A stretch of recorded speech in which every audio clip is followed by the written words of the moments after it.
a summit between the EU and China. This meeting was supposed to happen in Brussels, that too back in the month of April, but Xi Jinping refused to go. So the European leaders had to visit Beijing instead. That's a typical Chinese power move, gain an upper hand even before the talks. We have reached an inflection point. Rebalancing our bilateral relations is essential because to be sustainable, relations mutually beneficial. We know that our trade relationship today needs more balance. Rebalancing is a necessity, and it is also in the interest of a stronger relationship between us. Breaking news from Europe. The continent that once stood shoulder to shoulder with the United States is now shaking hands with its biggest rival, China. And the reason? One word: Trump. This week, something historic happened. Top European Union leaders, the presidents of the European Council and Commission, flew straight to Beijing, not for a friendly visit, not for celebration, but because China refused to come to Europe. The summit was originally scheduled in Brussels, but Xi Jinping simply said no. So Europe packed its bags and flew east. Let that sink in. The EU, America's closest economic and strategic ally for decades, was effectively summoned to China. And why? Because Europe is desperate for trade balance, desperate to escape a ticking time bomb set off by Trump's ego-driven tariffs.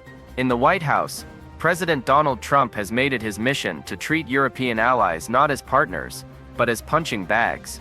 Tough talk, tariff threats, and trade ultimatums have pushed Brussels to the edge.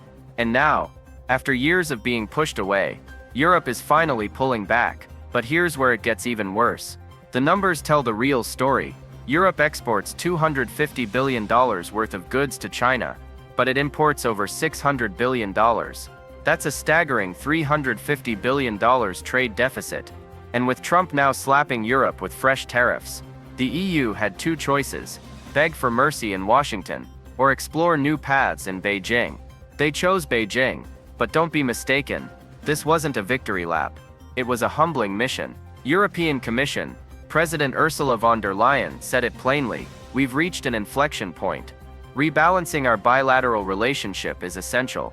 Her voice was calm, but the message was thunderous. Trump's arrogance has isolated the US and China. They're playing the long game. Xi Jinping offered no real commitments during the summit, just vague slogans and diplomatic smoke. But he didn't need to offer much, because the fact that Europe came to China was a victory in itself. And what did the EU walk away with? Not trade reform, not rare earth guarantees, not semiconductor deals, just a joint statement on climate change. That's it. But behind that thin layer of diplomacy lies a deeper shift. Europe no longer sees Washington as the automatic first call. And while Trump continues to wage rhetorical war on allies, China is offering open doors, with strings of course. Still, to a Europe battered by Trump's aggressive economic nationalism, even those strings seem preferable to humiliation. Trump may have promised to put America first, but what he's actually done is put America alone. Under his return to power, Trump's trade policies have become more hostile, more erratic, and more unpredictable, not just for adversaries, but for longtime allies.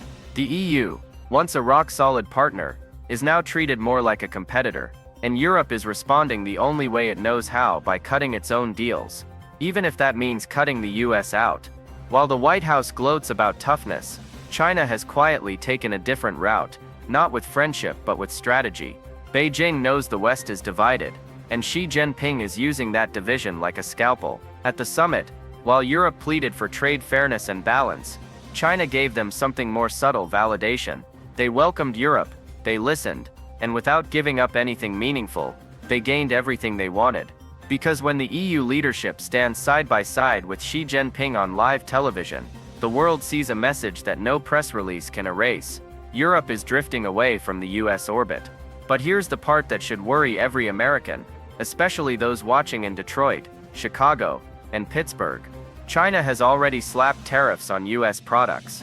They've restricted rare earth exports, the same materials critical for tech manufacturing and defense systems. The result? The US was forced back to the negotiating table. Trump caved. Semiconductor exports resumed. The bluff had been called. Europe watched all of this, and they learned something important: China's aggression is calculated, and it works. Yet the EU isn't coming from a place of strength. Their EV market is being flooded with cheap Chinese electric vehicles, many built with massive state subsidies, that make European products uncompetitive. Brussels is struggling to keep its industries afloat. Trump's response: more tariffs on Europe, more threats, more chest thumping at press conferences. Instead of cooperating to fix trade imbalances, Trump declared an economic war, not just on China, but on everyone at once. This is not strategic toughness, it's self-inflicted sabotage. And while European officials tried to raise these issues in Washington, they were met with a brick wall, or worse, a Twitter insult. So when China extended even a lukewarm hand, Europe grabbed it. Not out of loyalty, but out of necessity. That's how deeply the trust has eroded. The US used to lead with respect, values, and stability. Under Trump, it leads with rage. And in this global chess game, every tantrum in Washington is another opportunity for Beijing. Europe has started hedging its bets, and in some ways, who can blame them? The world isn't waiting. Japan has signed new deals. The UK is moving closer to Asian markets. Even the Philippines is pivoting.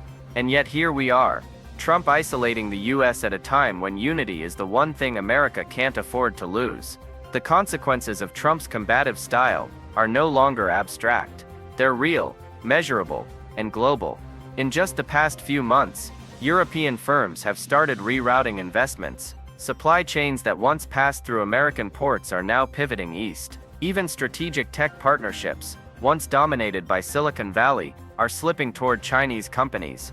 And the real damage isn't just in policy, it's in perception. Across boardrooms and government offices in Europe, one dangerous thought is growing louder. Can we still count on America? For decades, the answer was automatic. Yes, of course, America was dependable. It led with calm, with consensus, with cooperation. But under Trump, that trust is evaporating. His actions don't just fracture alliances, they humiliate them. When European leaders are forced to chase deals in Beijing because Washington treats them like enemies, that's not power, that's weakness disguised as pride. And that weakness comes with a cost that American workers, industries, and families will ultimately pay. Look at the auto industry. As Trump ramps up tariffs on European steel and aluminum, American car manufacturers are caught in the crossfire.